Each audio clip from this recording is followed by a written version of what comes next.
মারার মরার মধ্যে তফাৎ কি এইটা বোঝানোর জন্য বলতেছি। হোসেন রাদিয়াল্লাহকে হত্যা করার পর তার মাথাটুকু নিয়ে গেছে ইয়াজিদের দরবারে। জিয়াদ তার মাথা নিয়ে গেছে, আর দেহর আছে বর্তমান কারবালায়। দেহ কোন জায়গায়? কারবালায়, ইরাকেরই কারবালায়। আর মাথা নিয়ে গেছে দামেস্কে। ইয়াজিদ তখন ক্ষমতার চেয়ারে বসে, এরকম ক্ষমতার চেয়ার। ইয়াজিদের হাতে একটা লাঠি ছিল, ওই লাঠিটা হোসেন রাদিয়াল্লাহর মুখের মধ্যে ঢুকাই দিল। লাঠি দেখেন, দেহ তো নাই, শুধু মাথা, সেই মুখের মধ্যে আবার লাঠি ঢুকায় বলে, হোসেন জেদ করে শেষ হয়ে গেলে। তোকে আমি বলেছিলাম তুই ইমাম হ, আমি নেতা হব, তুই করবি ইমামতি, আমি হব রাষ্ট্রপতি। শোনেন খেয়াল করে, তুই করবি ইমামতি, হোসেন তুই কি করবি, আর আমি ইয়াজিদ কি হব? রাষ্ট্রপতি। একজন রাষ্ট্র চালাবে আর একজন মসজিদ চালাবে। তুই খালি জেদ করলি, আর জেদ করার কারণে আজকে তোর অবস্থা কি? তোর দেহ বলে আছে কোন জায়গা, তোর মাথা কোন জায়গা? মুখের মধ্যে লাঠি ঢুকাইয়ে যখন ইয়াজিদ এইরকম অহংকারমূলক কথা বলতেছে, ইয়াজিদের সামনে যত মানুষ বসে আছে তাদের মধ্যে অনেক নবীর সাহাবীও আছে। হাদিসের মধ্যে আছে প্রায় 11-12 জন সাহাবী বসে আছে, আর হাজার হাজার মুসলমান, তারা সবাই মাথা নত করে বসে আছে। কেউ একটা কথাও বলতেছে না, কেউ একটা কথা বলতেছে না। হোসেন রাদিয়াল্লাহ তার মুখের মধ্যে লাঠি ঢুকাইছে, এরকম তিরস্কারমূলক কথা বলতেছে, কিন্তু কেউ মাথা তুলতেছে না, কারণ জানে এ সময় মাথা তুললি তার মাথা।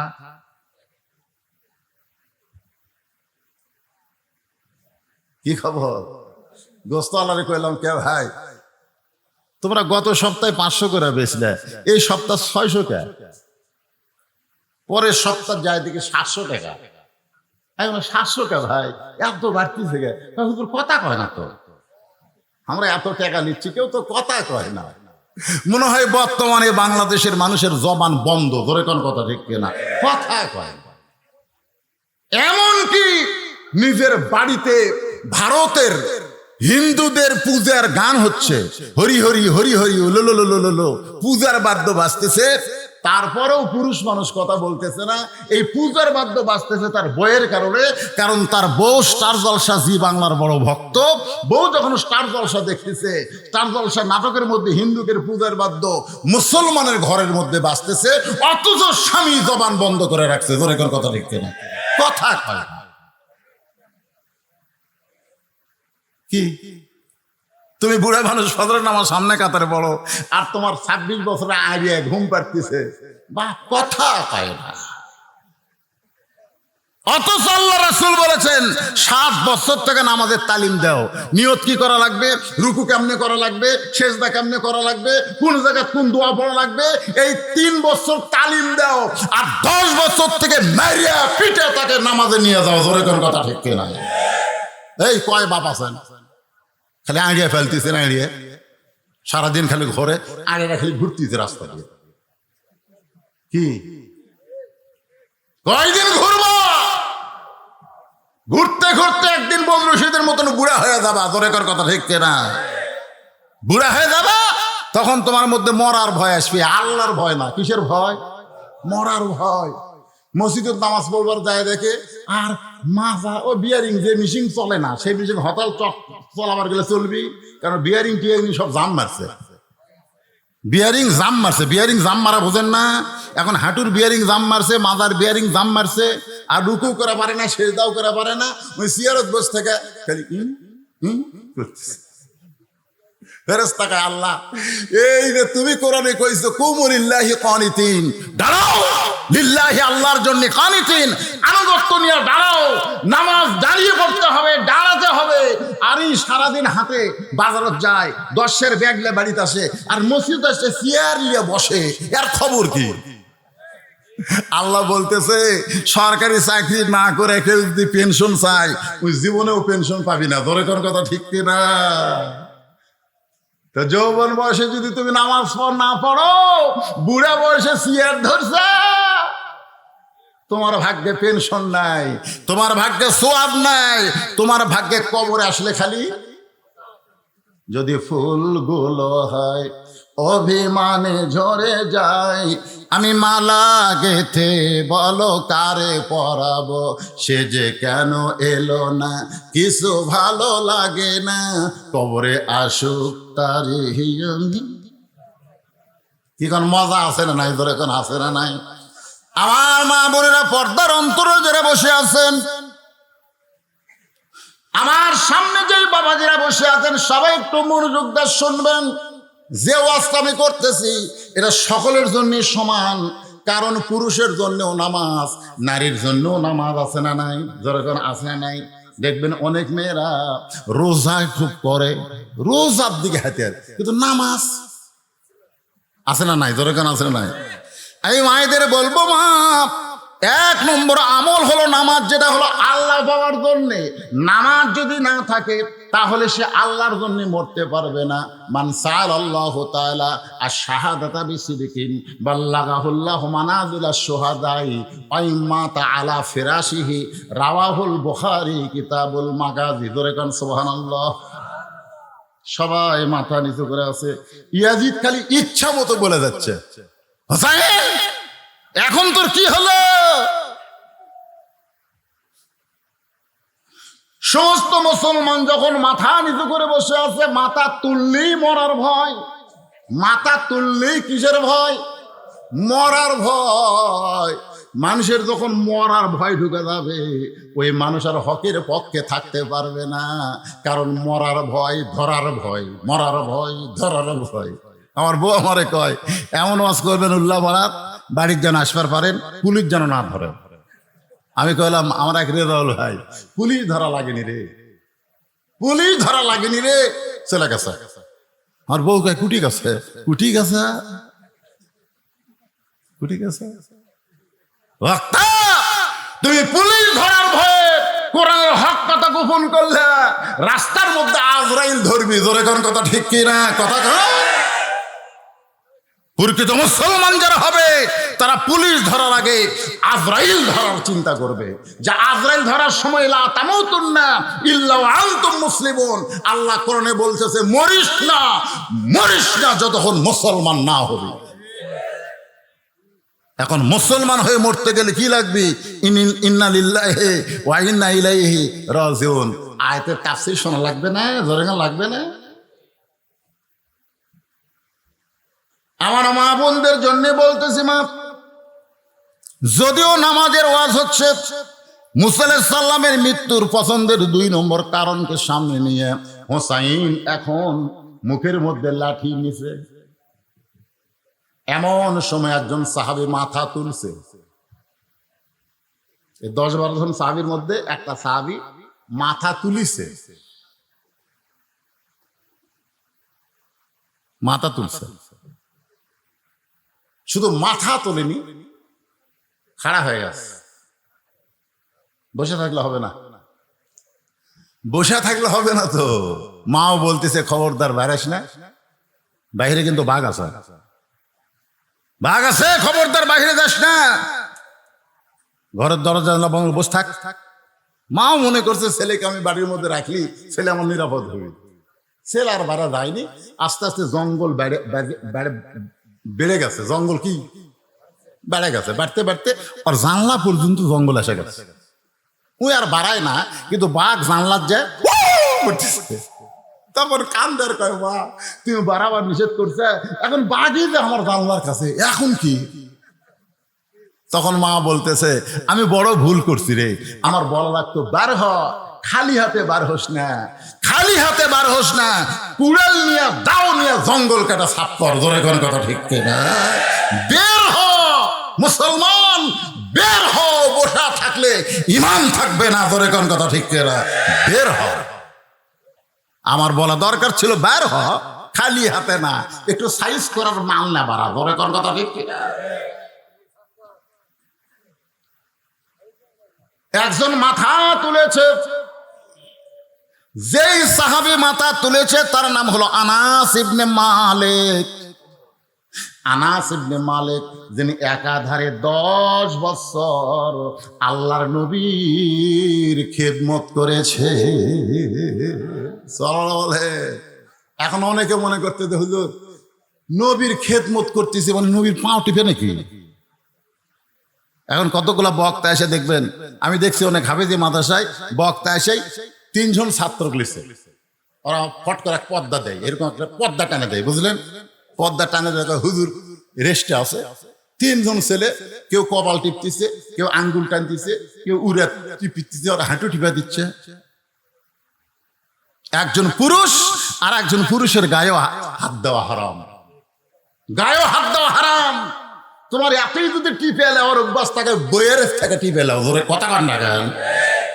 আবার খালি বইয়ের থেকে টিপে লিও না, বউ কেন টিপে দিও। কারণ আল্লাহ কোরআনে বলেছেন হুন্না লিবাসুল লাকুম ওয়া আনতুম লিবাসুল লাহুন্না। স্বামী হলো বিবির পোশাক, বিবি হলো স্বামীর পোশাক। জোরে কান সুবহানাল্লাহ, সুবহানাল্লাহ, জোরে কান। আনাস রাদিয়াল্লাহু বলেন, আমি জীবনে বহু ভুল করেছি, আমি রাসূলের অনেক কথা বুঝতে পারি নাই, ভুল করেছি, কিন্তু এরপরেও 10 বছর রাসূল আমাকে কোনোদিন বলল না আনাস তুমি এটা কেন করলে, এটা কেন করলা না, এমন কথাও রাসূল কোনোদিন বলে নাই। ধরে কোন সুবহানাল্লাহ।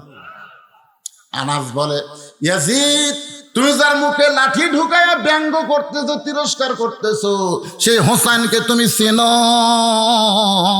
সুবহানাল্লাহ। কোন সেই হোসেনকে তুমি চেনো? চেনো? আগে চেনা লাগবে তো, আগে চেনা লাগবে না? আলেমদের না চিনলে সম্মান দিবের কোত্থেকে? আগে চেনা লাগবে। তুমি চেনো হোসেনকে? আমি 10 বছর নবীর খাদেম ছিলাম, নবীর গোলাম ছিলাম, এ কথা বলা হারাম, এ কথা বলা হারাম। কেউ যদি নাম রাখে গোলাম নবী, নাম রাখা হারাম। গোলাম রব্বানি নাম রাখা যাবে, গোলাম রব্বানি, রবের গোলাম বলা হবে, নবীর গোলাম বলা যাবে না, নবীর খাদেম বলা যাবে। জোরে কোন কথা ঠিক কিনা? কথাগুলো খুব খেয়াল করবেন। নাম তো গোলাম রসুল, আমি রাসূলের গোলাম, তো চাপাত লাত্তি মেরা জাহান্নামে পাঠাবো।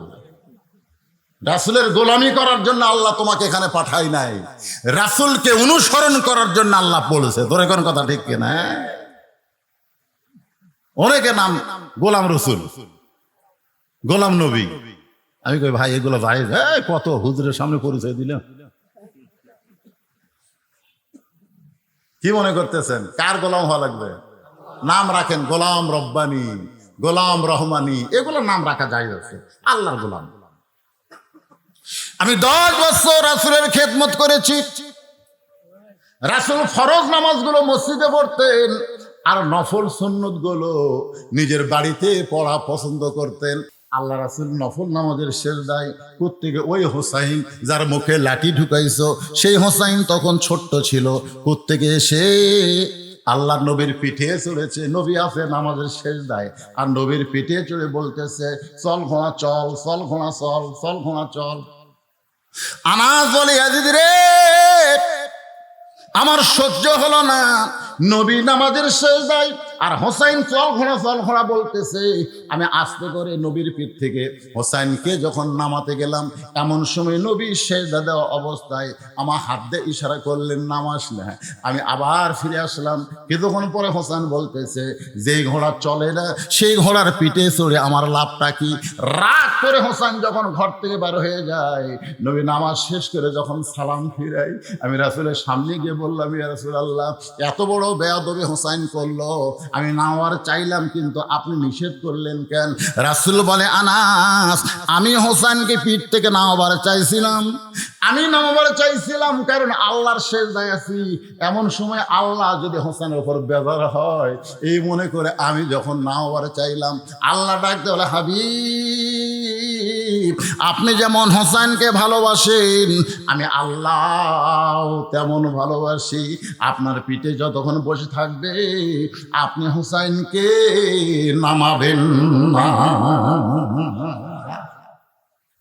ওমর ফারুক বললেন ইয়া রাসূলুল্লাহ, আসরের প্রথম সেজদায়, প্রথম রাকাতের প্রথম সেজদায় আমরা সুবহান রব্বিল আলা, সুবহান রব্বিল আলা 3 বার বললাম, কিন্তু দ্বিতীয় সেজদায় 100 বার বলি, তারপরেও আপনি সেজদা তোলেন না। কারণ ইমাম সেজদা না তুললে মুসল্লিরা তো সেজদা তোলা যাবে না। ইয়া রাসূলুল্লাহ, তাহলে আসরের নামাজের প্রথম সেজদায় 3 বার, আর দ্বিতীয় সেজদার কি 100 বার রব্বিল আলা বলতে হবে? আল্লাহ রাসূল বলে, সাহাবীরা রে, আমি দ্বিতীয় সেজদায় 100 বার রব্বিল আলা বলিনি, কিন্তু সেজদা লম্বা করার কারণ কি তোমরা জানো? বলে, না রাসূল, আমরা তো জানি না। বলে, তোমরাও সেজদায়, আমিও সেজদায়। এমন সময় আমার 2 নাতি হাসান হোসেন এসে আমার পিঠের উপরে চড়ে বসেছে। এখন সেজদা কেমনে তুলি? আমি তুলবার চাই, কিন্তু আল্লাহ তুলতে নিষেধ করে। রে সাহাবীরা শোনো, সাইয়্যিদুশ শাবাবি আহলিল জান্নাহ হাসান হোসেন রাদিয়াল্লাহু তাআলা আনহুমা, জান্নাতি যুবকদের সর্দার হবে হাসান হোসাইন। এদেরকে যে ভালোবাসে না, আমি নবীকেও সে ভালোবাসে না। আর আমি নবীকে যে ভালোবাসে না, সে আল্লাহকেও ভালোবাসে না। আল্লাহকে যদি পাবার চাও, তার নবীর সাথে হাসান হোসেনের প্রেমটাও কলিজার মধ্যে রাইখা দাও। জোরে কন্যা সুবহানাল্লাহ। ইয়াজিদ নবীরে ঘোড়া বানাইছে, আল্লাহর ভালো লাগে। আর তুই মুখের মধ্যে লাঠি ঢুকায় তিরস্কার করিস। তুই হোসেনকে চিনিস? আজ ক্ষমতার চেয়ার পায়া তুই যা ইচ্ছা তাই করতেছিস। আমি রাসূলের সাহাবী আনাস বলতেছি, একদিন তুইও থাকবি না, তুইও থাকবি না, তুই মরে যাবি, কিন্তু হোসাইনের মরণ নাই। উপস্থিত মুসলমান বুঝবার পারলো যে একদিন তুই মরে যাবি, তুই শেষ হয়ে যাবি। ইয়াজিদ মরে গেছে, পচিয়া গেছে। গোটা পৃথিবীতে মুসলমান তো দূরের কথা, একটা হিন্দুর বেটার নামও ইয়াজিদ নাই। জোরে কোন কথা ঠিক কি না? আর প্রত্যেকটা পাড়ায় পাড়ায় হোসাইন আছে না নাই? জোরে কোন আছে না নাই? তার মানে বোঝা গেল, আল্লাহর জন্য যারা জীবন দেয় তারা কিন্তু মরে না, তারা কিয়ামত পর্যন্ত অমর হয়ে যায়। মুসা বলে, আল্লাহ মৃত্যুকে পছন্দ করার 3 নম্বর কারণ, সুবহানাল্লাহ বলেন, 2 নম্বর কারণ হয়ে গেছে, এখন 3 নম্বর মজার কারণ, অত্যন্ত মজা। এই মজার কারণ বলার আগে আমি একটা গান গাবো। গানটা শুনে আপনারা বুঝবেন, আধা বুঝবেন, কিন্তু পুরা বুঝবেন না যে 3 নম্বর কারণটা কি। এই কি হচ্ছে, তোমরা এই ডিস্টার্ব করো, এই দিকে তাকাও, সামনে বসিয়ে করা হয় না। 3 নম্বর কারণ একটা গান গায়। এই ছেলেরা, গানটা কিন্তু যিনি গাইছে তিনি হচ্ছে খ্রিস্টান, ওর নাম হলো এন্ড্রু কিশোর। জোরে কোন নাম কি? এন্ড্রু কিশোর। আমি খালি চিন্তা করি যে এন্ড্রু কিশোর যদি মুসলমান হয়ে মরতো, এই একটা গানই ওকে জান্নাত দিত, কিন্তু না, ওই মুসলমান নয়।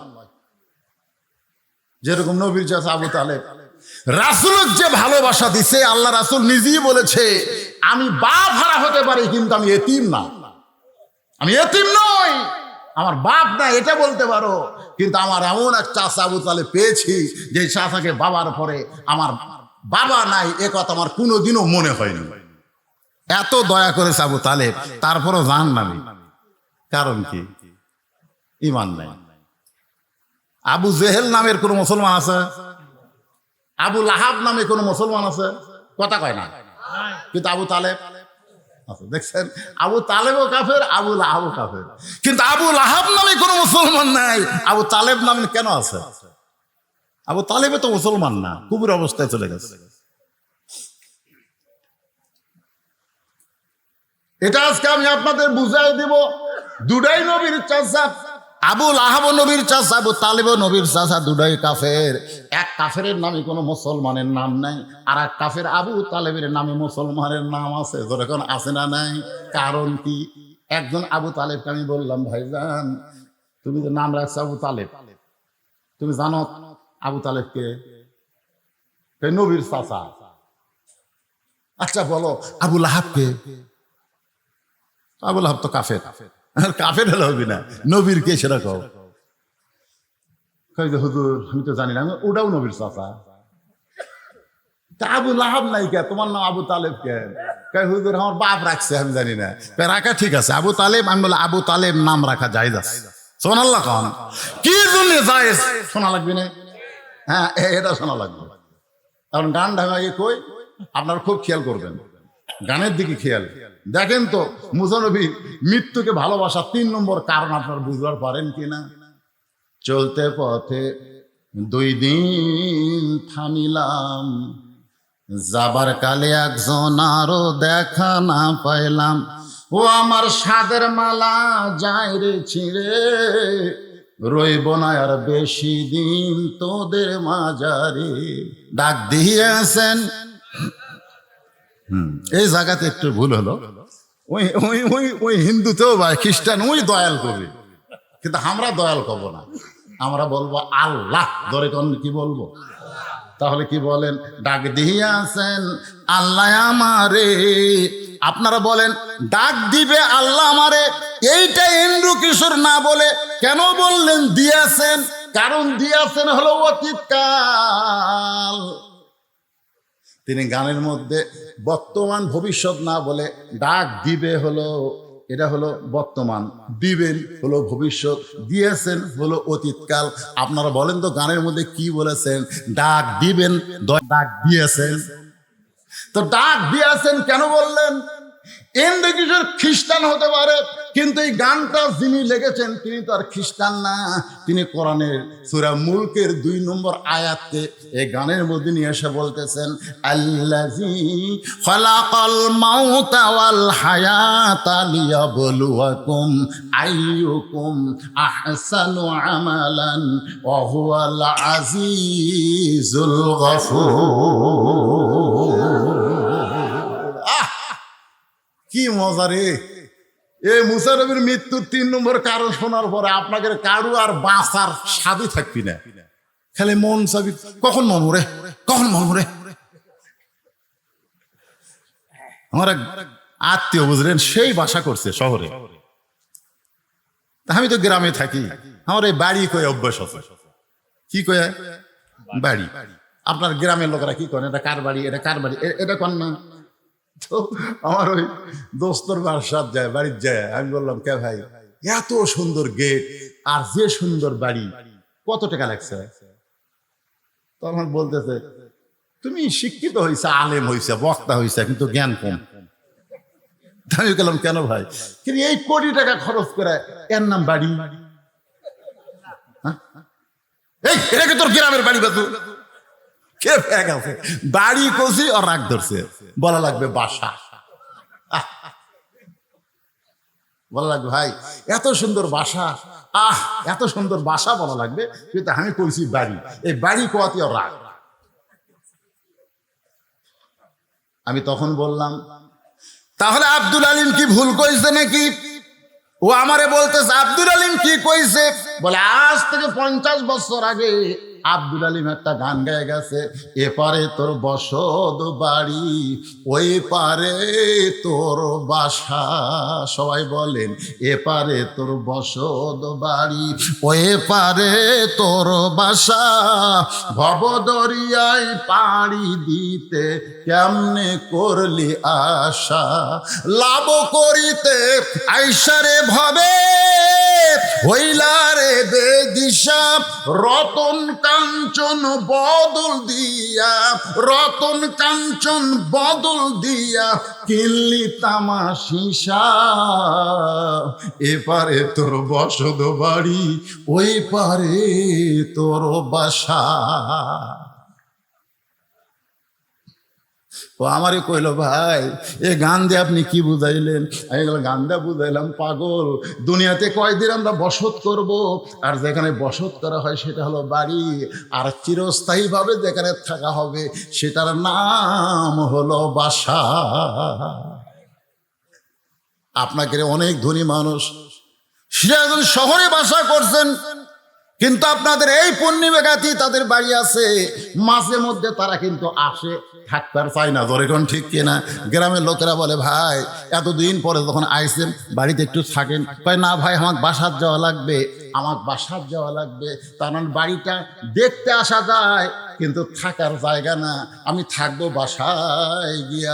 ইমাম গাজ্জালি বলেছেন, দুনিয়ার যেগুলো বাসা আছে তোমরা বাসা মনে করে আশা করতেছো থাকবে চিরকাল, কিন্তু শহরের বাসা থাকলে গ্রামের বাড়ি যেমন তোমার ভালো লাগে না, জান্নাতে যাদের বাসা তৈরি করা হয়ে গেছে তাদের দুনিয়াও ভালো লাগবে না। আইসে ঠিকই তাদের যাইতে হবে, এই চিন্তা তারা সব সময় করবে। কথা বলেন ঠিক? এখন মুসা নবী মৃত্যুকে পছন্দ করার 3 নম্বর কারণ বলবো। এ কারণ বলার আগে আমার মা বোনেরা খালি খেপতিছে যে এই আজ্ঞাটা আদায় করে গেল, জামাই কি এক ওয়াজ করলো আমরা বুঝতে পারলো না, কাপন চোরা, আর বক্তা সে কি এক ওয়াজ ধরলো রে, আমাকে ওয়াজ তো কেউ করলো না। ঠিক কিনা বলেন? এর জন্য মাত্র 5টা মিনিট। কারণ ওরা যদি ভালো হয় শান্তিকার না, বউ যদি ভালো হয় শান্তিকার, পাড়ার লোকের না স্বামী। হ্যাঁ, আমাদের বউগুলা পাড়া ঠিক থছে বুঝলেন, কিন্তু বাড়ি ঠিক হয়নি। পাড়া ঠিক, গোটাল পাড়া সবাই বলে ভাবি ভাবি, হ্যাঁ ভাবি আপনার যে কি সাইজ, মনে হয় আপনার বিয়ে হয়নি। দেখো আল্লাহ তোমার কি চোখ দিছে রে। আর আমার স্বামী এই ভালো কথা আমার কোনোদিনও কয়নি। আমি কইলাম যারা বলতেছে ভাবি মনে হয় তোমার বিয়ে হয়নি, এরা এই তারিফ করার কারণ হলো ওভার ডিউটি মারবার চাই। ধরে কোন কথা ঠিক কি না? আর স্বামীর তো ওভার ডিউটি না, স্বামীর হলো ডিউটি। কারণ আপনাদের পূর্ণিমাগাজিতে এই জায়গায় নিয়ে আবার কোনোদিন আসতে পারবো তার কোনো গ্যারান্টি নাই। ধরে কোন কথা ঠিক কিনা? একই থানায় ওয়াজ ছিল আমার আর কাউসারির, একই থানায়। যেদিন মারা গেল আমার ওই থানাতে ওয়াজ ছিল। আমরা 2 ভাই, এক জায়গা তো ওয়াজ নাই কিন্তু একই থানায়। আমাকে আজরাইল সেদিন ধরবার পারেনি, আমাকে হয়তো খুঁজিছে, খোঁজার পর দেখতেছে কোনটা ধরলে এখন কাম হবে, এই কাউসারি ধরছে। ওয়াজ ওঠার আগে আমাকে বললো, ভাইজান শরীরে আমার একটু খারাপ লাগতেছে, আপনার কখন দেবে? আমি বেলকুচি চালাচ্ছিলাম। আমি বললাম ভাই এর কিন্তু কি অভ্যাস হলো, কেন আদায় করতেছে বক্তা তুলে দেওয়ার আক্কেলি নাই। আমি তাই বলতেছি তাহলে দোয়া করেন ভাই, আমি কেতর যাচ্ছি, শরীর একটু নার্ভাস লাগতেছে, দোয়া করেন। আমি দোয়া করলাম, ফি আমানিল্লাহ। কি ভাবতেছেন? বাড়িতে বলে গেছে বউকে যে 2টার দিকে আসবো। কাউসের ভাইয়ের একটা অভ্যাস ছিল, বাড়িতে আসলে বউ দুধ গরম করে রাখে, 2 জন মিলা খায়। স্বামীর জন্যই বউ রাখে, কিন্তু স্বামী আবার একলা খায় না, বউ লিয়া খায়। এই জন্য স্বামী যাওয়ার মাত্র কয়েকদিন পরে বউ চলে গেছে। ধরে কোন কথা ঠিক কি? মাত্র 17 দিন পর। এলা গোপন খবর তো জানেন না, খালি ধান্দা। আসতি কানে কানে কি হুজুর রাজনীতির অর্জন করেন না? কয়দিন থাকবো রে দুনিয়া? হ্যাঁ কয়দিন থাকবো? বাড়ি বানাতো ঢাকা, 5 তলা তুটা 1.5 লাখ টাকার খাট, 12,000 টাকার কম্বল।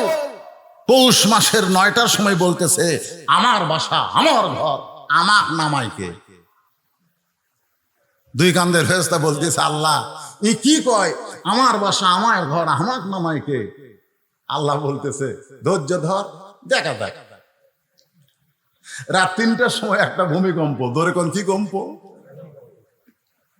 সামান্য বিল্ডিং লয়ে উঠছে, ওই এত ফোর্সে নামছে, কম্বলের মধ্যে লুঙ্গি খুলে আছে, এরা পর্যন্ত পড়ার টাইম পায়নি। 2 কান্দের ফেরেশতা বলতেছে আল্লাহ নামাইলা, তাই বলে ন্যাংটা করে নামালা। আল্লাহ বলে সহজে যদি নাম্বার না চায় তার ভাগ্য এরকমই হয়, তো ইজ্জু মান তাশা ওয়া তুযিল্লু মান তাশা বিয়াদিকাল খায়র ইন্নাকা আলা কুল্লি শাইইন কাদির। কিছুদিন আগে তুরস্কে ভূমিকম্পে কত মানুষ মারা গেছে, কত বিল্ডিং মাটির তলে চলে গেছে। ধরে কোন কথা ঠিক কিনা? তো তাহলে এগুলা কি বাড়ি না বাসা? এ কথা কন। মুসানের মৃত্যুকে ভালোবাসার 3 নম্বর কারণ বলার আগে আমার মা বোনদের জন্য 5টা মিনিট ওয়াজ করব, একটু ধৈর্য ধরে শুনতে হবে, কারণ আমার মায়েরা তো আমাদের অংশ, ধরে কোন ঠিক কিনা? কারণ একজন নেপোলিয়ান বলেছে, মা যদি ভালো হয় তার পেটের সন্তান আল্লাহর ওলি হয়। নেপোলিয়ান ছিল খ্রিস্টান, ও কিন্তু মরিয়মের কথা, মা মরিয়মের কথা মনে করে বলেছে, কারণ মরিয়মের স্বামী ছিল না, তার পেট থেকে ঈসা আলাইহিস সালাম বের হয়েছে।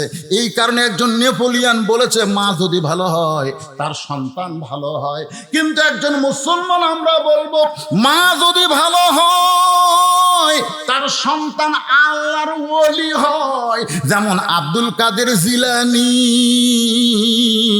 উম্মুল খায়র ফাতেমার পেট থেকে আল্লাহর ওলি হয়ে জন্ম নিয়েছে। ইমাম গাজ্জালি বলেছেন, মেয়েদের পেটে যখন বাচ্চা আসে তখন মেয়েদের মাসিক ব্যারাম আল্লাহ বন্ধ করে দেয়। কি জন্য বন্ধ করে দেয় এটা কিন্তু অনেকে হিসাব করে না। মেয়েদের প্রতি মাসে 3 দিন 5 দিন একটা অসুখ হয়, মেয়েদের হয়। যারা বিয়ে করছেন তারা জানতেছেন না, যারা বিয়ে করতেছেন জানতেছেন না। আপনি খুব মোশনলে বইয়ের কাছে গেছেন, বউ তখন কি করে রেড সিগন্যাল। তো এখন 3 দিন 5 দিন এটা একটা অসুখ হয়, কিন্তু যখনই পেটে বাচ্চা আসে তখন আল্লাহ তাআলা এই অসুখটা বন্ধ করে দেয়। কেন বন্ধ করে দেয়? যে বাচ্চা পেটে থাকা অবস্থায় মার যেন কোনো ইবাদতের কমতি না হয়। এই অসুখ হলে কোরআন পড়া যাবে না, নামাজ পড়া যাবে না, রোজা করা যাবে না।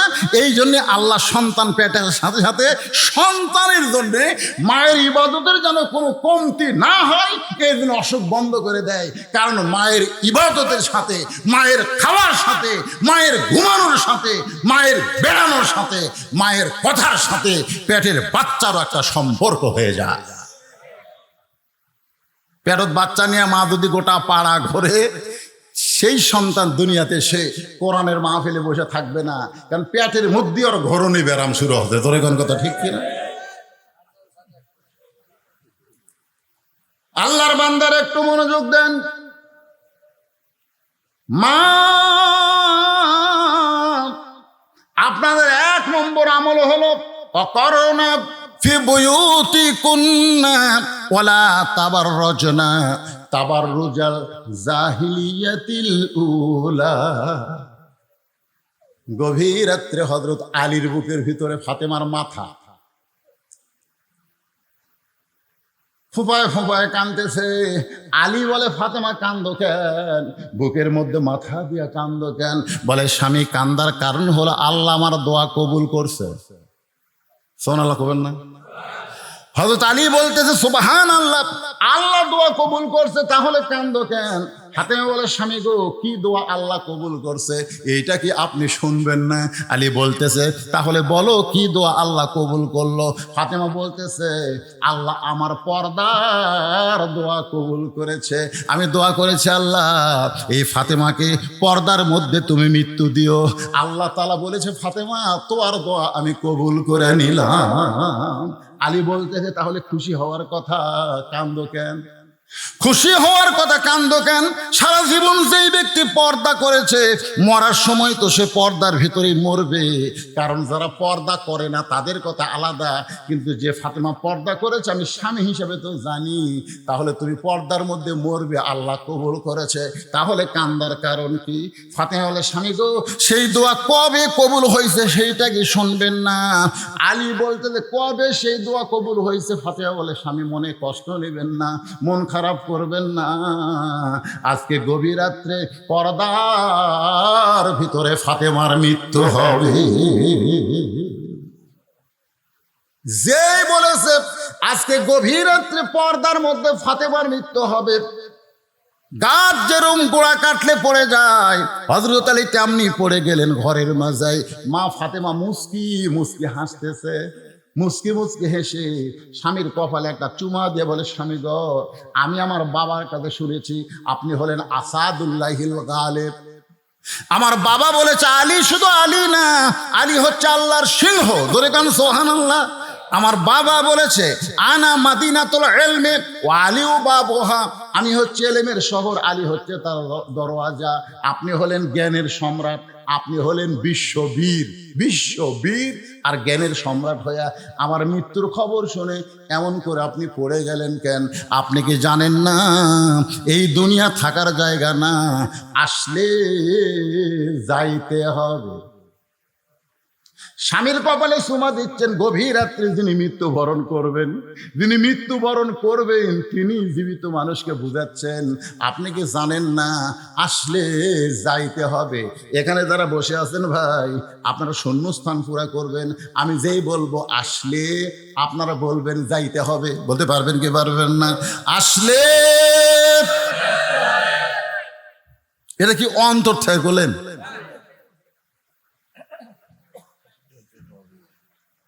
যেতে তো হবে, কিন্তু সেটা কখন রে? আরে টাইম দিলে যে বদরশিদ তুই আর বছর তিনেক থাকি, তাও একটা মজা পাওয়া যেত। আমি আর বাংলাদেশে থাকতাম না, যেভাবেই হোক মক্কার যেতাম, বেঁচে ঠেলে সব বেঁচে মক্কা মদিনা চলে যেতাম। 3 বছর আর এই দেশে তুমি থাকবো না ভাই, ওটি দেয় খালি 1 লক্ষ টাকা সব, 50,000 সব ধরে কন্ট্রাক্ট।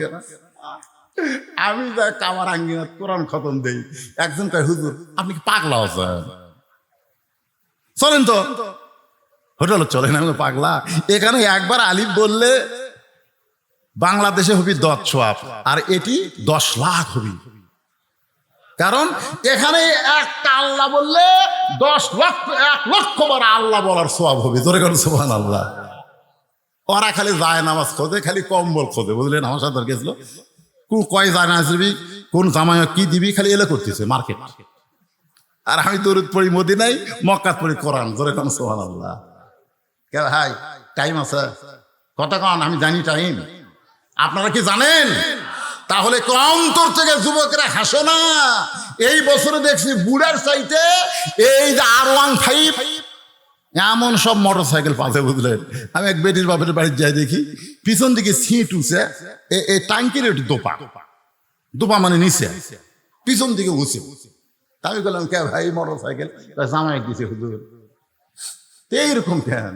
দেখে শুনে নিছি, আমার টাকাতে মোটর সাইকেল কিনছি, জামাই থাকবি নিচে আর আমার বেটি থাকবি উঁচে, পিছন থেকে উঁচা দেখতেছেন না, উঁচার উপরে। আমার জামাই যখন মোটর সাইকেল চালাবে, আমার মেয়ে তখন আর ঘাড়ের উপর হাত দিয়ে থাকবে। জনগণ বুঝবে টাকা নিয়ে মোটর সাইকেল নিলে নিচেই থাকা লাগে। ধরে কোন কথা,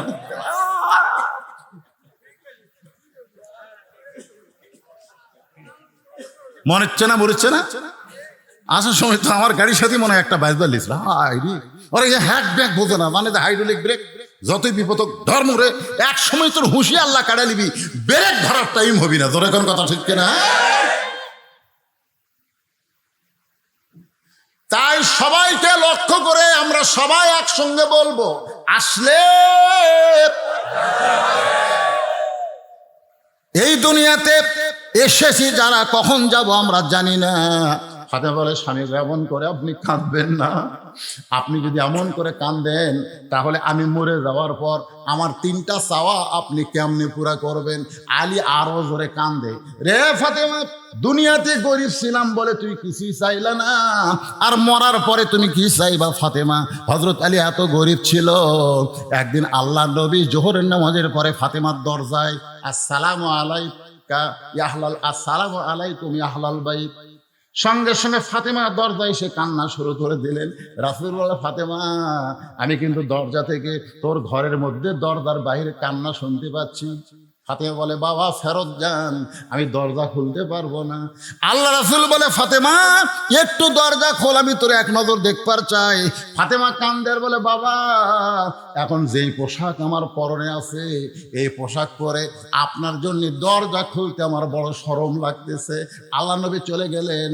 আসরের নামাজের পরে নবী এসে ফাতেমার দরজায় বললেন মা আর পারলাম না, একটা নজর তোকে আমি দেখতে চাই, তোকে দেখার জন্য কলিজা ছটফটায়। ফাতেমা কান্দের বলে বাবা এমন একটা পোশাক আমার পরনে, যেই পোশাক পরে আপনার জন্য দরজা খুলতে বড় শরম লাগে। আল্লাহ রাসূল গায়ের চাদর এক টানে খুলে জানলার পাশে গিয়ে বলে ফাতেমা এই চাদরখানা তুই নে মা, এই চাদর পরে আমার জন্য তুই দরজা খুলে দে। নবীর গায়ের চাদর ফাতেমার শরীরে জড়ায়া আল্লাহ নবীর জন্য বাবার জন্য দরজা খুলে দেয়। নবী তাকায় দেখে ফাতেমা বাবার মুখের দিকে তাকায় না, মাটির দিকে তাকায় আছে। আল্লাহ রাসূল কান্দের বলে, ফাতেমা তোরে দেখার জন্য আমি চাদর দিয়ে ঘরের দরজা খুললি, তারপরেও আমার মুখের দিকে কেন তাকাস না, কেন তাকাস না? যেই মাত্র ফাতেমা নবীর মুখের দিকে তাকাইছে, আল্লাহ রাসূল বলতে, ফাতেমা এত সুন্দর তোরে লাগতেছে, চোখের তলে কি সুরমা দিয়েছিস মা? কি কালিমা, কি সুন্দর কালো লাগতেছে। ফাতেমা কান্দার বলে, বাবা আজকে কয়েকদিন হলে না খাওয়ার কারণে আমার চোখের নিচে কালি পড়ে গেছে। আল্লাহ নবী ফাতেমার হাত ধরে বললেন, ফাতেমা এত কষ্টের পরেও আমার আলীরে তুই কিছু বলবি না, কারণ ধনী ধনী ছেলেরা তোকে বিয়ে করবার চাইছিল, আমিও বিয়া দিবার চাইছিলাম, কিন্তু আল্লাহ আলীরে তোর জন্য পছন্দ করে যখন বলল, আমি তখন কি করব মা? ও ফাতেমা, যদি শান্তি পাবার চাস তাহলে 33 বার সুবহানাল্লাহ, 33 বার আলহামদুলিল্লাহ, আর 34 বার আল্লাহু আকবার জিকির কর, তোর দেহের ক্ষুধা চলে যাবে, আল্লাহ রুহের ক্ষুধা দূর করে দিবে।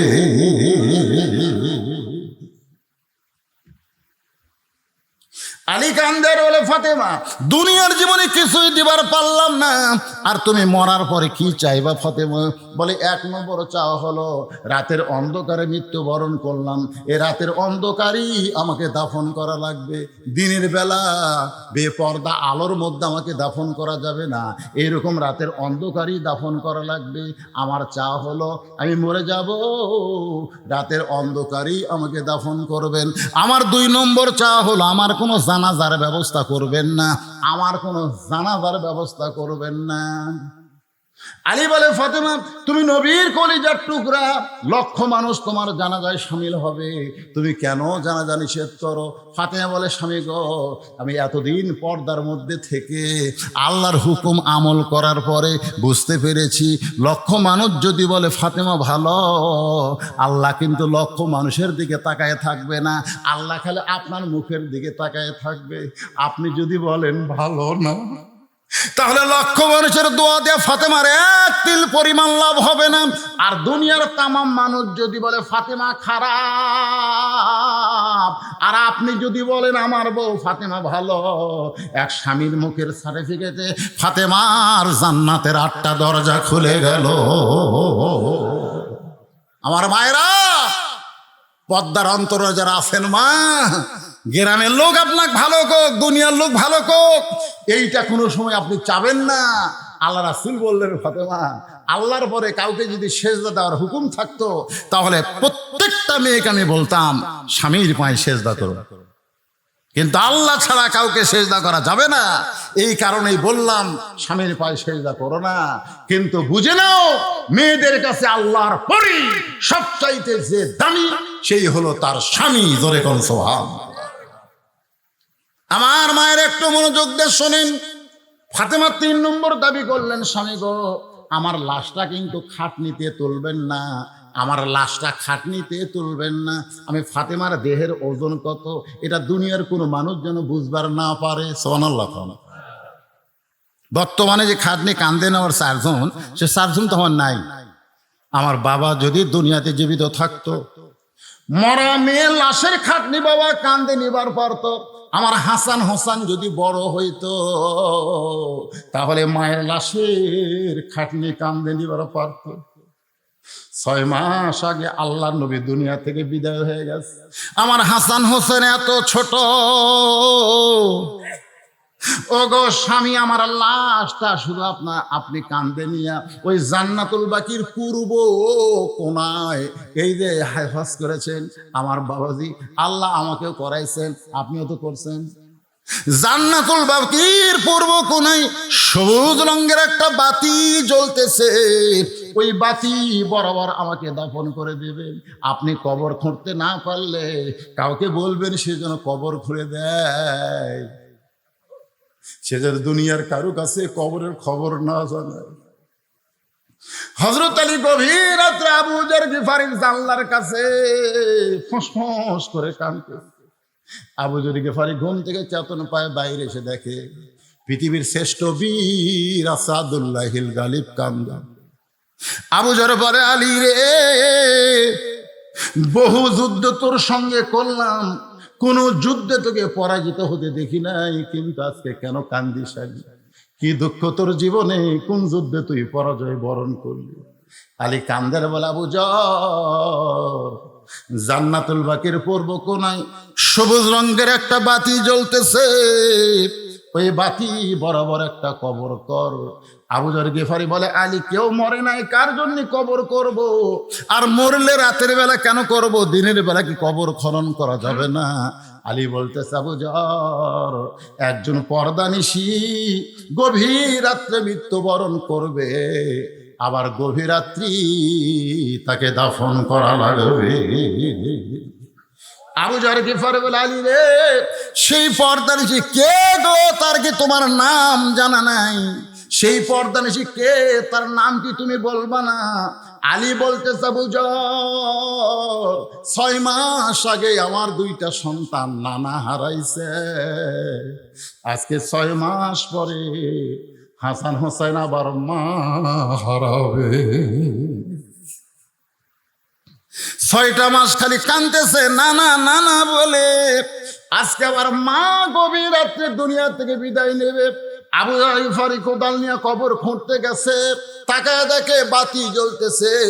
যে বাতি জ্বলতেছে, এই বাতির কোনো তার নাই, বাতির কোনো সুইচ নাই, বিনা তারে বিনা সুইচে আল্লাহর হুকুমে বাতি খানা জ্বলতেছে। বাজান, একটু খেয়াল করবেন, বাতির আলো গোলাকার হয়ে পড়ে, কিন্তু 4 কোনা কবরের মতন পড়েছে। ওই আলোর মধ্যে আবু যর গিফারি কোদাল দিয়ে কবর খোঁড়া শুরু করলো। এক সময় আবেগে বলতে, কবর রে, দিনের বেলা খুঁড়তে আসলাম না, রাতের বেলা খুঁড়তেছি, তুই কি জানিস তোর মধ্যে কাকে রাখা হবে? কবর। নবীর মেয়ে হওয়ার পরেও নবী যাকে মা বলে সম্মান করেছে, সেই ফাতেমার কবর হবে। খবরদার বেয়াদবি করিস না। আবার 2 কোদাল মারার পরে বলে, কবর রে,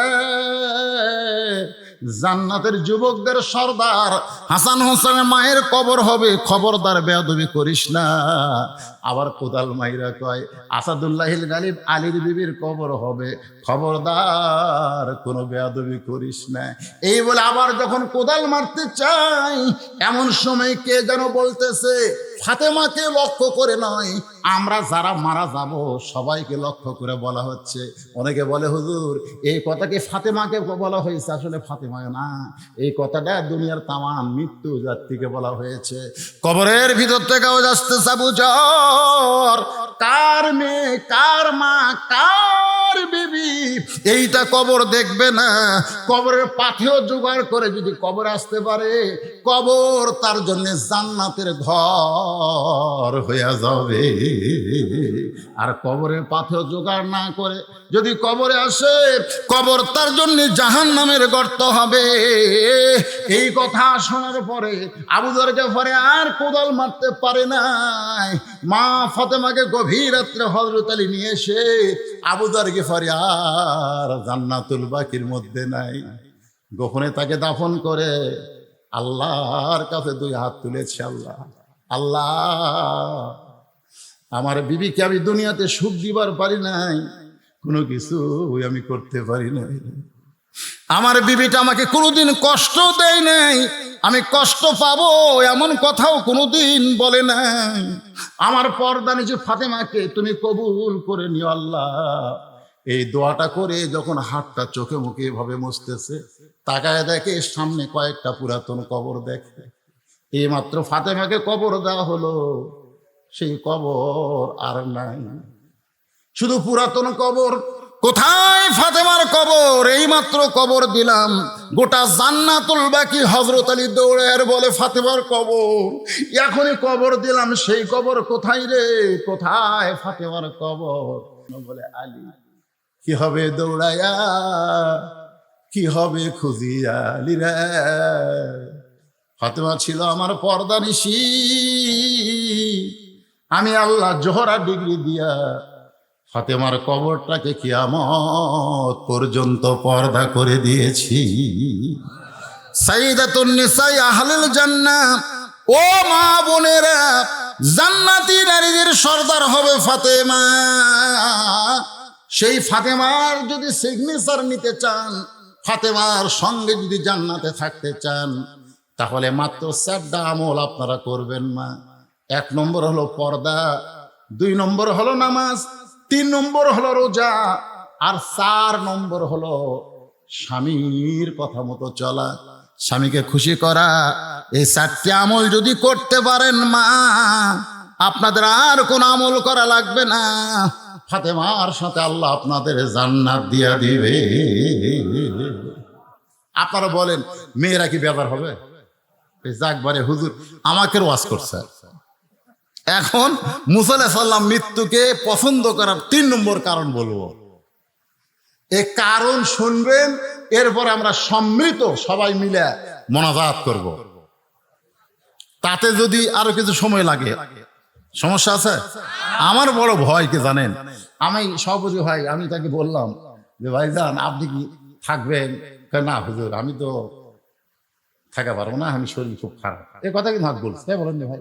আবার বলছে হুজুর আপনি 1টা পর্যন্ত ওয়াজ করে পারবেন? আমি ইনশাল্লাহ। আমি কিন্তু অসুস্থ ভাই, আমি অসুস্থ, কঠিন অসুস্থ। আমি খালি আপনাকে বসার সাইজ দেখেন, আমার হাতের দিকে তাকাই দেখেন, এগুলা সমস্ত ঘা, একবারে স্কিন ডিজিজ হয়ে গেছে। বাংলাদেশে আর কোনো চিকিৎসা নেই, বাংলাদেশে কোনো চিকিৎসা নেই। ইন্ডিয়া যাওয়া লাগবে, কিন্তু আমাকে ভিসা দিচ্ছে না। আমি কোন তালিকার মধ্যে নাকি আছি, যাই হোক আমাকে ভিসা টিসা দিচ্ছে না। এখন আমি যাওয়ারও পারতেছি না। এখন খালি আল্লাহ রহমত আর আপনাকে দোয়া, আপনাকে দোয়া আর আল্লাহ রহমত জনগণের কাছে। আমি যখন ঘর থাকতে মনে হচ্ছিল আমি ওই পড়েই গেছিলাম ওই জায়গায়। হ্যাঁ, এত দুর্বল আমি। কিন্তু আপনাকে এই জায়গাতে জীবনে আছি, উল্লাহ পরে এত ওয়াজ করছি, কিন্তু আপনাকে এই সোনার জায়গা আর কল যা ভরে গেছে। ঘড়ির দিকে তাকায় দেখি 1টা পার হয়ে গেছে। এরপরেও মানুষগুলো এমন ভাবে বসে আছে মনে হয় কেবল রাত 8টা বাজতেছে। ধরে কোন কথা ঠিক কিনা? এই যে একটা সুন্দর অবস্থায় আমার মতো অসুস্থ মানুষ আপনাদের সামনে ওয়াজ করলাম। মুসা আলাইহিস সালাম মৃত্যুকে ভালোবেসেছে 3 কারণে, তার 2টা কারণ বলছি। এখন মুসা আলাইহিস সালামকে আল্লাহ বলতেছে, মুসা তুই ভুলে গেলে আমি তো ভুলিনি। ওই 3 ব্যক্তির কথা। ধরে কোন কয় ব্যক্তি? আপনারা হয়তো ভুলে গেছেন, কিন্তু আমি তো ভুলিনি। আমার আগে আমার জামাই কি ওয়াজ করলো, আমি বলছি জামাই যে জায়গাতে যায় ওয়াজের মূল টার্গেট কিন্তু ঠিক থাকবে। ধরে কোন কথা ঠিক কিনা? কারণ আমার ওয়াজ যারা শুনছেন, আপনাকে আমি কোনোদিনও ফাঁকি দেইনি। ওয়াজ এক ডাল বেড়ে করে থুয়ে চলে গেল, ভাই অন্য জায়গায় যাবেন, অন্য জায়গায় যাবেন কিনা, আমি বাড়ি যাওয়ার পারবো কিনা তারই গ্যারান্টি নাই। ধরে কোন কথা ঠিক কিনা? এই জন্য যেখানে যে আলোচনা করি ওখানেই শেষ করে দিই, সমাপ্তি করে দিই। তো মুসা আলাইহিস সালাম বলতেছে, আল্লাহ তাহলে 3 জনের খবর কি? আল্লাহ বললেন, যে ব্যক্তি ধনী হসে গরিব হবার চায়, ওরে বলো ও যেন আল্লাহ শুকরিয়া কমে দেয়। ও বলবে আমার বাড়ি আমার ঘর, এটা আল্লাহর কিছুই নেই। ও বলবে ওই যে দেখতেছেন না হুজুর, ওই পুকুর আমার, ওই সাইডে যে জমিগুলো দেখতেছেন এগুলো সবই আমার, ওই পিছনে যা দেখতেছেন ওগুলো আমার, সামনে যা দেখতেছেন আমার ভাইয়ের, আমার চাচার, এলাকার মধ্যে কারো পাও দেওয়ার জায়গা নেই। তো সবই যদি তোমাকে হয় আল্লাহর, তোকে আল্লাহটা দেখতে গেলে 2 মিনিট হাঁটা লাগবে। 2 মিনিট হাঁটা মসজিদের সামনে যা বলতেছে, এখানেও আল্লাহর কিছু ছিল না, এখানেও আল্লাহর কিছু ছিল না। আমার চাচা দয়া করে আল্লাহ 10 শতক দান করছে, আর আমরা দয়া করে সিমেন্ট দিয়ে ইটে দিয়ে টাকা দিয়ে আল্লাহ ঘর বানা দিদি। হুজুর এরা আল্লাহ, এরা হচ্ছে না শুকরি। তুমি তো তাকে বলবা যে আমার যে টাকা পয়সা আছে এগুলার মালিক আমি, এ যেন আজ থেকে আলহামদুলিল্লাহ আল্লাহ শুকরিয়া আদায় না করে, না শুকরি করলেই সম্পদ কমে যাবে। মুসা বলে, আল্লাহ তাহলে যেই মেয়েটা রাস্তায় কাঁদতেছে, যার বাড়ি ঘর নাই, সহায় সম্পত্তি নাই, তাকে কি খবর দিব? আল্লাহ বলে তাকে খবর দিও, ও যে অবস্থায় আছে সে অবস্থায় যেন আমি আল্লাহর শুকরিয়া আদায় করে।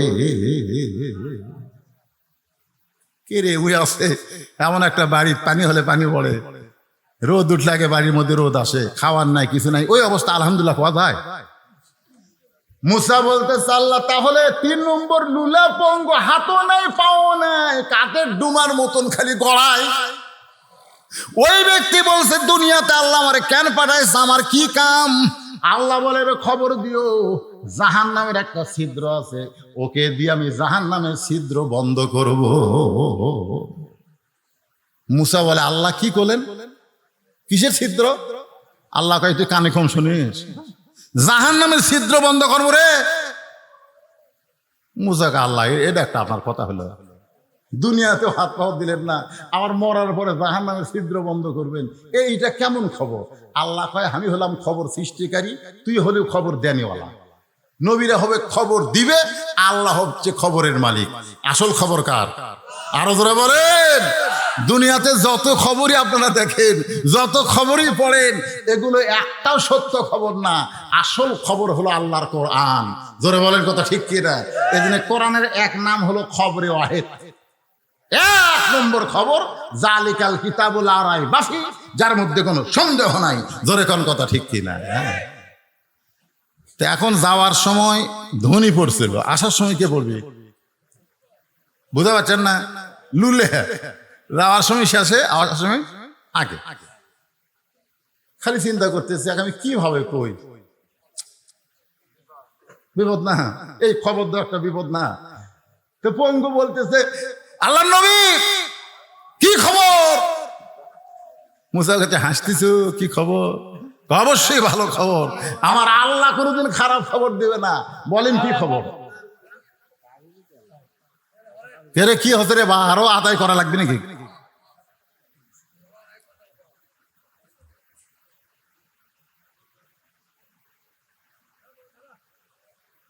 আচ্ছা,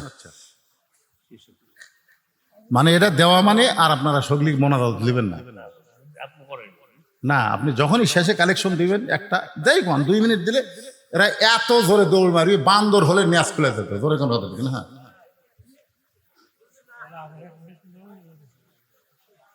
হ্যাঁ, কোনটা সেরা? আর ওয়াজ তো করতেছি, ওয়াজ আর করতেছি না মানে আপনারা কোন তো, আমি যে এখানে টেজে যাচ্ছি, টেসে আদার পথ থেকে আমি নিঃশ্বাস দিচ্ছি, খালি টাইনে মারতেছি না। এখন প্রত্যেক ওয়াজ আমার শুনে দেখবেন, একটু গল্প করি, একটু হাসাই, একটু মানে একটু দম খাই আর কি, একটু সল্লিয়ালা মারি। কিন্তু আজকে কোনো দম আছে, খালি এক টানা আওয়াজ করতেছে। তো কি বলতে চাচ্ছি শোনেন, এই কথাগুলো অত্যন্ত গুরুত্বপূর্ণ কথা। ধরেন কি পূর্ণ? গুরুত্বপূর্ণ। এখন লুলা বলতেছে আল্লাহর খবর কোনোদিন খারাপ হবে না। মুসা বলতেছে যে খবর দিছে শুনলে তুই সহ্য করে পারবো না। বলে তাহলে আপনার বলতে অসুবিধা কি? আমি সহ্য করবো না পারলে আমি পারবো না, আপনি খবর দিতে কি? মুসা বলতেছে জাহান্নামের একটা ছিদ্র আছে, ওই ছিদ্র আল্লাহ তোকে দিয়ে বন্ধ করবে। সঙ্গে সঙ্গে লুলে চিল্লায় বলে আলহামদুলিল্লাহ।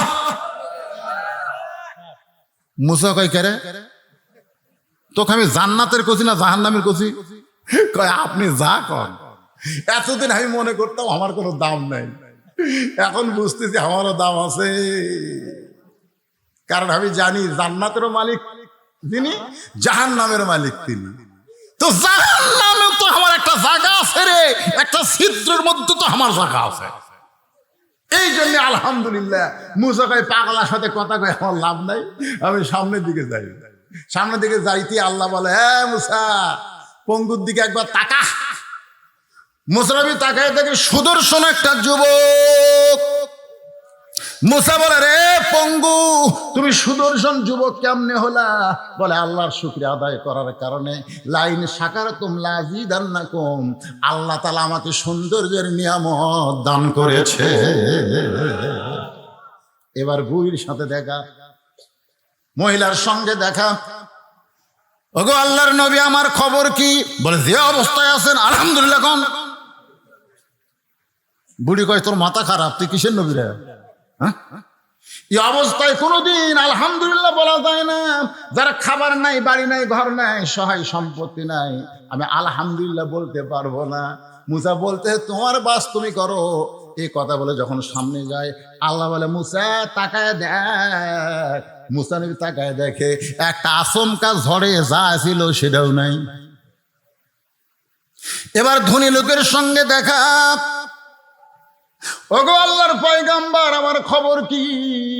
বলে যত সম্পদ আছে এই সম্পদ কার? বলে আল্লাহর।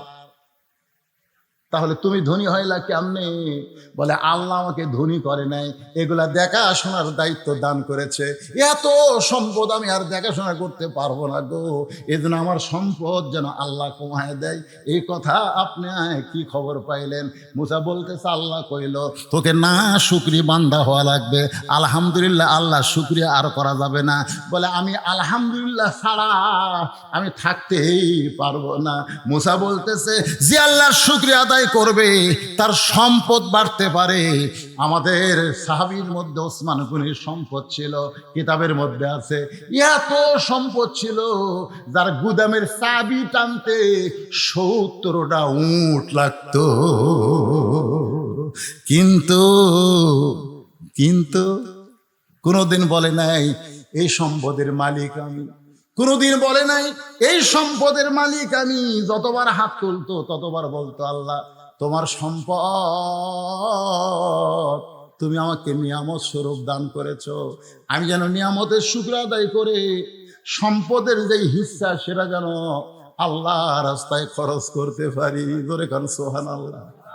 ব্যক্তি গিয়া দেখতেছে সন্ধ্যার সময় ওসমান গনি বাতির আলো কমায়। চিন্তা করে এত ধনী মানুষ এই সামান্য আলো কমাইতেছে, আমি এত গরিব, আমার বাড়িতে আলো কিন্তু আমি তো কমাই না। ই খুবই কৃপণ, এত ধনী, নবী যে কইল দান করবে, এর কাছে আমি দানের কথা কেমনি বলবো? রাসূলের কাছে গিয়ে বলে, ইয়া রাসূলুল্লাহ ওসমান গনির মতো কৃপণ মানুষ আমি দেখি নাই। বলে তুমি যে অভাবী সেটা কি বলতে পারছো? বলে তার অভাব দেখে আমার অভাবের কথা আমি বলতে পারি নাই। যাও ওসমানের কাছে যাও। পরদিন সকালবেলা এসে দেখে যেই বালিশে ওসমান গনি ঘুমায় তুলা বার হয়ে ঘরের মধ্যে পড়ে গেছে। সেই তুলাগুলো খুঁটায় খুঁটায় বালিশের খোলের মধ্যে ঢুকাইতেছে। গরিব বলে, আল্লাহ রে, এরকম তুলা যদি আমার ঘরের মধ্যে পড়তো আমি সামটা দিয়া ঘাট দিয়া ফেলে দিতাম, কিন্তু এত কৃপণের কৃপণ তুলাগুলো বালিশের মধ্যে তুলতেছে। নবীর কাছে গিয়া বলে, ইয়া রাসূলুল্লাহ এমন কৃপণ মানুষ আমি বলি নাই। বলে তুমি যে অভাবের কথা বলছো, বল তার অবস্থা থেকে বলার সাহস পাই নাই। নবী বলে, আবার যাও। পরদিন সকালবেলায় গরিব সাহাবী আবার গিয়া দেখে ওসমান গনি খালি গায়ে বসে আছে। কোলের মধ্যে একটা জুব্বা, কয়েক জায়গায় ছিঁড়ে গেছে, সেলাই করবে, কিন্তু শুয়ের মধ্যে সুতা ঢুকাবার পারতেছে না। এইদিকে সুতা যায়, এইদিকে সুতা যায়, কিন্তু শুয়ের ছিদ্রের মধ্যে সুতা যায় না। গরিব কয়, ইচ্ছা করলে কোটি কোটি নতুন পাঞ্জাবি নিবার পারবি, এত সম্পদের মালিক হইয়া সামান্য একটা শুয়ের মধ্যে সুতা ঢোকার পারতেছিস না, জুব্বা সেলাই করবি কিরকম? চিৎকার দেবে ওসমান ভাই। ওসমান বলে, আসসালামু আলাইকুম। জোরে কারণ সুবহানাল্লাহ। গরিব বলে, ভাইজান কি হলো? ওসমান বলে, ভাই রে, চোখের জুতি কমে গেছে ভাই, এই জন্য শুয়ের মধ্যে সুতা ঢুকাবার পারতেছি না, তুই একটু সুতা ঢুকাই দে। এবার সুতা ঢুকাই দিছে। ওসমান গনি খফ করে হাত ধরে বলতেছে, এই যে শুয়ের মধ্যে সুতা ঢুকাইলি, এর বিনিময়ে তোরে কি দিব? গরিব বলে, কিছুই দেওয়া লাগবে না, খালি হাত ছেড়ে দেন। কারণ গরিব জানি তিনবার যা দেখছি, এই কৃপণ আবার দিবে কি? ওসমান গনি বলে, ম্যানেজার বলে, হুজুর কি খবর? বলে, তোরা তো জানিস না এই লোকটা আমার কি উপকার করলো। আমার ছেঁড়া জুব্বা সেলাই করার জন্য শুয়ের মধ্যে সুতা ঢুকাইয়া দিছে, এর বিনিময় হিসাবে একে 100টা উট দিয়া দে। গরিব বলে, হুজুর আপনি কি কন? সামান্য শুয়ের মধ্যে সুতা ঢুকাইলে 100 উট। ওসমান গনি বলে, ম্যানেজার 200 উট দিয়া দাও। গরিব বলে, হুজুর কি বলেন? ওসমান গনি বলে, ম্যানেজার ফার্মে কত হবে? বলে 2000-এর বেশি, সবগুলো দিয়া দাও। গরিব জোর হাত করে বলে, হুজুর আর কথা বলবো না, কারণ কথা বললি বাড়তিছে। তাহলে 3বার আমি কি দেখলাম? বলে, কি দেখছো? বলে, প্রথম দেখলাম আলো বেশি হয়েছে দেখে আলো কমাইলেন, তারপরে দেখলাম বালুস ফাটা তুলে পড়ে গেছে, সেই তুলা আবার খুঁটাইয়া তুললেন, তারপরে দেখলাম দিলাম, শুয়ের মধ্যে সুতা ঢোকাবার পারতেছেন না। ওসমান গনি বলতেছে 3 বার যেইটা দেখছো সেটার নাম হলো দুনিয়া, আর তোমারে যেইটা দিলাম সেটার নাম হলো আখেরাত। এই দুনিয়ার আলোর দরকার ওসমানের নাই, কারণ অন্ধকার কবর ওসমানকে ডাকতেছে। এই দুনিয়ার বালিশের দরকার ওসমানের নাই রে, কবরে কোনো বালিশ ওসমানের থাকবে না। এই দুনিয়ার ভালো পাঞ্জাবির কোনো দরকার নাই, কাপড়ের কাপড় ছাড়া ওসমান কিছুই নিয়ে যাবার পারবে না। কিন্তু তোরে যে 2000 উট দিলাম ভাই, এই 2000 উটের বিনিময়ে আল্লাহ যেন আখেরাতে ওসমান রে জান্নাত দেয়। খালি সুবহানাল্লাহ কইলে হবে না। আমাকে বলছে হুজুর ওসমান গনির মতন কোন পাগলা যদি এখানে থাকে, আখেরাতের প্রাধান্য দিয়ে গোরস্থান মাদ্রাসার প্রতি যদি একটু মহব্বত করে, আমি বেশি কিছু চাই না ভাইজান। এ মাদ্রাসায় ছাত্র কয়টা? এ আবাসিক ছাত্র কয়টা? কয়জন? 40 জন ছাত্রকে 40টা কোরআন শরীফ দেওয়া লাগে ভাই। এ হাজার হাজার মানুষের মধ্যে 40টা মানুষ আমি চাই একটা কোরআন শরীফ মাত্র 500 টাকা, এটা লগদ দান, বাকি না। বাপ মার কবরকে জান্নাত বানানোর জন্য একটা ছাত্র হাতে একটা কোরআন শরীফ বাবদ 500 টাকা দিবেন। আপনি 500 টাকা দেওয়া মাত্রই আল্লাহ আপনার বাপ মার আপনার নিজের নামে একটা কোরআন দানের সওয়াব দিয়ে দিবে। এতগুলো মানুষের মধ্যে মাত্র 40 জন ব্যক্তি আসেন 500 করে টাকা নিয়ে, একটা 500 টাকা লোড দিবেন, একটা কোরআন দানের সওয়াব হবে। 40টা ছাত্রের হাতে 40টা কোরআন আমি চাই। 40-এর বেশি দিলে আমি নেবো না, মাত্র 40টা। যে হারে আসতেছে চাইবেন ভুল করলো রে। কয়টা দিলেন? 2টাই দিছে, মাশাআল্লাহ। একটা চাইছে ভাই আমার 2 কোরআন 1000 টাকা, আর একজন এক কোরআন শরীফ বাবদ 500 টাকা, আর একজন কোরআন বাবদ। কারণ হলো এই দুনিয়া ক্ষণস্থায়ী, আখেরাত চিরস্থায়ী। ক্ষণস্থায়ী দুনিয়াতে থাকতে আমার ভালো লাগে না, চিরস্থায়ী আখেরাতে যাইতে আমার ভালো লাগে। ধরে গান সুবহানাল্লাহ। আপনারা বলেন তো আপনাদের কাছে চিরস্থায়ী ভালো না ক্ষণস্থায়ী ভালো? এ কথা কোন, চিরস্থায়ী না ক্ষণস্থায়ী? কারণ দুনিয়া ক্ষণস্থায়ী। এক পলকের নাই ভরসা, কোন এক পলকের নাই ভরসা, মিশে সকল আশা, কখন বুঝি দারুণ ঝড়ে ভাঙবে তোমার বাসা, আমার হীরা মন পাখি আমার। এগুলা গান গাইলে গুনাহ হবে না রে পাগলারা, এগুলা সব কোরআন শরীফের গান। তোরে কোন সুবহানাল্লাহ। আমার হীরা মন পাখি আমার, প্রাণ পাখি, তোরে কোথায় রাখি পাখি রে, সবই মিশে আর ফাঁকি। কোন বনেরই পাখি তুমি, রুহের জগতে ছিল। ধরে কোন কোথায় ছিল? কোন বনেরই পাখি তুমি, কোন বনেতে আইলা, আবার কোন বনেতে যাইতে হবে কেমনে ভুইলা গেলা। কোন বনেরই পাখি তুমি, কোন বনেতে আইলা, আবার কোন বনেতে যাইতে হবে কেমনে ভুইলা গেলা। রুহের জগৎ থেকে তুমি দুনিয়াতে আইলা, আবার দুনিয়ার জগৎ ছেড়ে কবরের জগতে যাইবা, আবার কবরের ওই জগৎ ছেড়ে জান্নাত হবে তোমার ঠিকানা। আল্লাহ যেন কবুল করে, জোরে সোরে বলে আল্লাহুম্মা আমিন। আস্তাগফিরুল্লাহ আল্লাযী লা ইলাহা ইল্লা হুয়াল হাইয়ুল কাইয়্যুম ওয়া আতুবু ইলাইহি। আল্লাহুম্মা সাল্লি আলা মুহাম্মাদ। সবাই পড়েন আল্লাহুম্মা সাল্লি আলা মুহাম্মাদ ওয়া আলা আলি মুহাম্মাদ কামা সাল্লাইতা আলা ইব্রাহিম ওয়া আলা আলি ইব্রাহিম ইন্নাকা হামিদুম মাজিদ। আল্লাহুম্মা বারিক আলা মুহাম্মাদ ওয়া আলা আলি মুহাম্মাদ কামা বারাকতা আলা ইব্রাহিম ওয়া আলা আলি ইব্রাহিম ইন্নাকা হামিদুম মাজিদ। সবাই যাদের বাপ মা কবরে গেছে, অথবা বাবা গেছে, মা গেছে, অথবা বাপ মা দুইটাই কবরে গেছে, অথবা বাপ মা জীবিত আছে। বাপ মা জীবিত থাকা আল্লাহর নিয়ামত, কবরে গেলে আমরা হব তাদের জন্য নিয়ামত। জোরে কোন সুবহানাল্লাহ। হ্যাঁ, সবাই সবার জন্য দোয়া করব। আল্লাহর কাছে আমরা হাত তুলে আজকের মাহফিলের সম্মানিত সভাপতি চেয়ারম্যান সাহেব বক্তব্য দিবারই চাচ্ছিল না, কিন্তু এই ক্যামেরার কারণে, কারণ এই যে ক্যামেরা আলারা দেখেন, এরা এত এত 2-1টাকে আমি দেখি এত বড় সিটার, এরা খালি প্রধান বক্তার ওয়াজ, রেকর্ড করে। এর আগেকার বক্তা যতই ভালো ওয়াজ করুক সেগুলা কিন্তু করে না। এরা কয় আমরা ইসলামের খেদমত করি। ইসলামের খেদমত করলে সব বক্তারই ওয়াজ তোলা লাগবে, জোরে কোন কথা ঠিক কিনা? তাহলে ভাইরাল বক্তার ওয়াজ এরা তোলে, ভাইরাল বক্তা। বুঝলিস এই বললিস নাম দেখি তো শলি দেখবি রে, এই আড্ডা তোল। আমার জামাই এর আগে যে কত সুন্দর ওয়াজ করলো ওরে তুলে দিল করছেন। এইবার বোঝা যাবে না, আমি সার্চ করবো। এতদিন আমরা শ্বশুর জামাই একসাথে ওয়াজ করি, এরা খালি হামারটা তোলে কেন? এই বুড়া রাত তুলে কি করবো রে? চলে মানে কি? এমন কোন বাংলাদেশের মানুষ নাই যাই বলিস তোর ওয়াজ শুনবি। আমি খালি চিন্তা করি তোরা তো দেখিস নি মালটা দে কালো, ওয়াজ শুনতে ভালো কিন্তু দেখতে আমি কালো, জোরে কোনো কথা ঠিক কিনা? তারপরে মাশাআল্লাহ বয়স হয়ে গেছে, 37 বছর হলো ওয়াজ করতেছি। আমার সাথী বক্তাগুলো সবই মরে গেছে। সিদ্দিকুর রহমান যশোরী মারা গেছে, এক সাঁতার বক্তা ছিলাম। আমার রেজাউল করিম কাউসারি ভাই মারা গেছে। তারপরে ভুয়া গা গেছিল বাগাবাড়ি, এরপর ভুয়া গাতে আব্দুল কাদের সিদ্দিকী ভাই আমার একই সাতকার, ও মারা গেছে। আমার আলম তারপরে জাকারিয়া ভাই খুবই অসুস্থ, এই সব অসুস্থ হয়ে আছে, আমিও তো অসুস্থ। যাওয়ার অপেক্ষায় আমরা সবাই আমরা যাব ইনশাল্লাহ।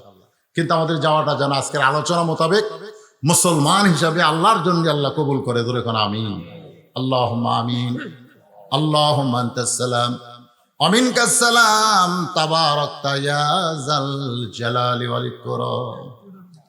আয় আল্লাহ তাআলা, সেই মাগরিবের নামাজের পর থেকে এই গভীর রাত পর্যন্ত তোমার পাগল বান্দারা আরামের বাড়ি, আরামের ঘুম বাদ দিয়া, আরামের বিছানাকে ভুলে গিয়া এই জান্নাতের বাগানে বসে বসে কোরআন হাদিসের আলোচনা শোনার শেষে আমি গুনাহগারের সঙ্গে আখেরি মোনাজাতে রহমতের দরজায় ফকির হয়ে দোকানা হাত তুলেছি। আল্লাহ মেহেরবানি করে আজকের মাহফিল আমাদের সকলের হেদায়েতের জন্য, নাজাতের জন্য, জান্নাতের জন্য কবুল করে নাও। এই মাহফিলের শুরু থেকে শেষ পর্যন্ত যত আলোচনা হয়েছে আল্লাহ, এর মধ্যে ত্রুটি হলে ভুল হলে মাফ করে দিও। এর যা হাদিয়া মঞ্জুর করো।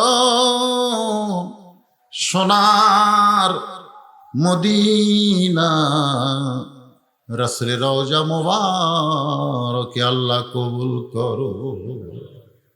মনে বড় আশা ছিল যাব মদিনায়, সালাম আমি করব গিয়া নবীজির রওজায়। মনে বড় আশা ছিল যাব মদিনায়। আল্লাহ বলে, ও আমার বান্দারা, মদিনায় যাবার না পারলে কি হবে? তুমি যেখানে থেকে নবীর প্রতি দরুদ সালাম পেশ করবে, আমার ফেরেশতা নবীর রওজার পাশে তোমার নামে জমা দিয়া দিবে। আল্লাহ, তোমার রহমতের দরজা আরজ করি, বাবা আদম থেকে ঈসা আলাইহিস সালাম পর্যন্ত সকলের রূহ মুবারক আল্লাহ তুমি কবুল করো। সাহাবায়ে কেরাম, উম্মাহাতুল মুমিনিন, শহীদ শহীদান, জান্নাতুল বাকি, জান্নাতুল মাওয়া সহ পৃথিবীর যত গোরস্থানে মুমিন মুমিনাত শুয়ে আছে আল্লাহ সকার ওয়াফরে হাদিয়া কবুল করো। আল্লাহ, যে গোরস্থান উপলক্ষ করে আজকের এই মাহফিলের আয়োজন, আল্লাহ এই 6 ঘরিয়া পুণ্যমাগাতের গোরস্থানে যারা শুয়ে আছে আল্লাহ রে, ফিলিস্তিনের খবর পাচ্ছি, মুসলমানের কি হচ্ছে, আমেরিকার খবর, রাশিয়ার খবর, ইউক্রেনের খবর, কিন্তু আমার ঘরের পাশে বাপ মার কবর। এত কাছে থেকে এত দূরে কোনো খবর আমরা জানি না। আজকে তোমার কাছে আরজ করি আল্লাহ, এই গোরস্থানে যারা শায়িত তাদের সকলের কবরকে জান্নাতের টুকরা কবুল করে না। একটা বার একটু অন্তর দিয়া খেয়াল করে দেখেন, আমাদের ভিতরে যাদের মা মা কি দরদি নাম, সারা জীবন ডাকলেও প্রাণ ভরবে না।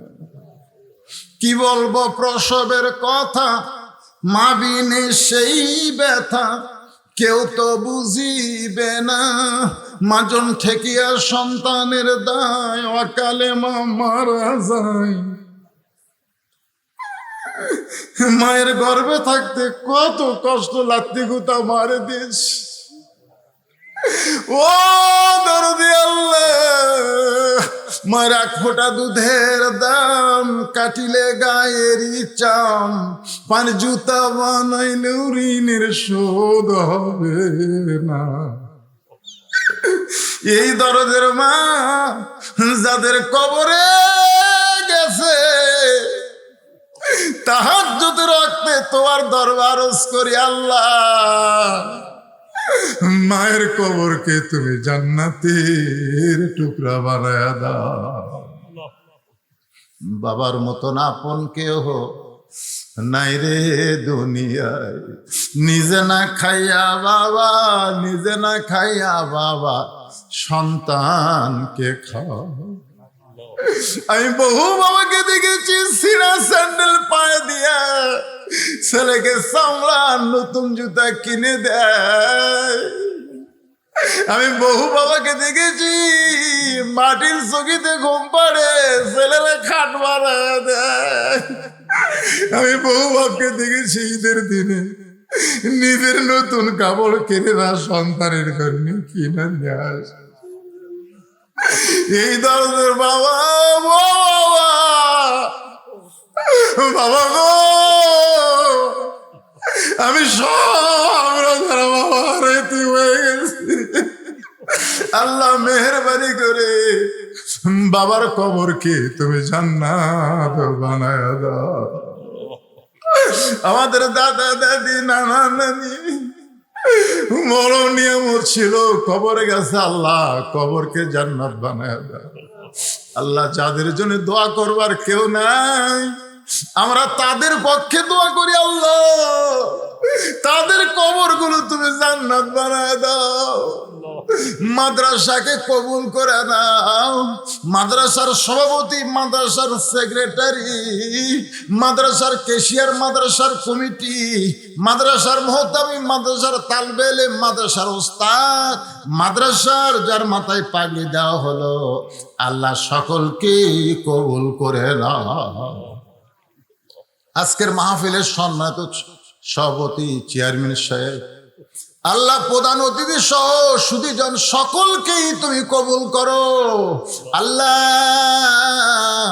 হাজার হাজার টাকা দান করেছে, এমনকি 10টা টাকা হলেও যারা আজকে দান করেছে, আল্লাহ এই দানগুলো তুমি জান্নাতের বিনিময় হিসাবে কবুল করে নিও। আল্লাহ কে কোন নিয়তে হাত তুলেছে, আল্লাহ সকলের নেক নিয়ত নেক আশাকে কবুল করো। আমরা সবাই মরে যাব, যেদিন আমাদের মৃত্যু হবে দিনটা যেন জুমার দিন হয়, মাসটা যেন রমজান মাস হয়, ইমানের সাথে ইজ্জতের সাথে মুসলমান হইয়া, অথবা বাতিলের বিরুদ্ধে লড়াই করতে গিয়া ফিলিস্তিনের মুসলমানের মতো এ দুনিয়া থেকে শাহাদাতের পিয়ালা পান করতে পারি। আল্লাহ আমাদেরকে তৌফিক দিও। কাশ্মীরের মুসলমান, ফিলিস্তিনে মুসলমান সহ পৃথিবীর যত দেশে মুসলমান নির্যাতিত হয়, মুসলমানের তুমি ছাড়া কেউ নাই, আল্লাহ মুসলমানের প্রতি রহম করো। আল্লাহ জালেমের জুলুম থেকে আলেমদেরকে হেফাজত করো। আল্লাহ আমাদের সকলকে তুমি মাফ করো। আমার যে পুলিশ ভাইটা দাওয়াত দিয়েছে, আমার জামাই আসার পর থেকে বারবার বলল, কিন্তু দেখা হলো না। আল্লাহ পুলিশ ভাই সহ প্রশাসনের যারা মাহফিলের তদারকি করেছে, আল্লাহ সকলকে তুমি কবুল করো। উল্লাপাড়ার পিয়ানো সাহেব থেকে ওসি সাহেব, আল্লাহ যারা মাহফিল করার ব্যাপারে কোনো বাধা দেয়নি, বরং অনুমতি দিয়েছে, আল্লাহ তাদের সকলকে তুমি কবুল করে নিও। সুবহান রাব্বিকা রাব্বিল ইজ্জাতি আম্মা ইয়াসিফুন ওয়াসসালামুন আলাল মুরসালিন। ভুলে গেলে চলবে না, আমার মা বোনদেরকে আল্লাহ তুমি কবুল করো। আবেদা সালেহ পর্দা কবুল করে মৃত্যুর সময় আমাদের জবানে তুমি জারি করে দিও লা ইলাহা ইল্লাল্লাহু মুহাম্মাদুর রাসূলুল্লাহ।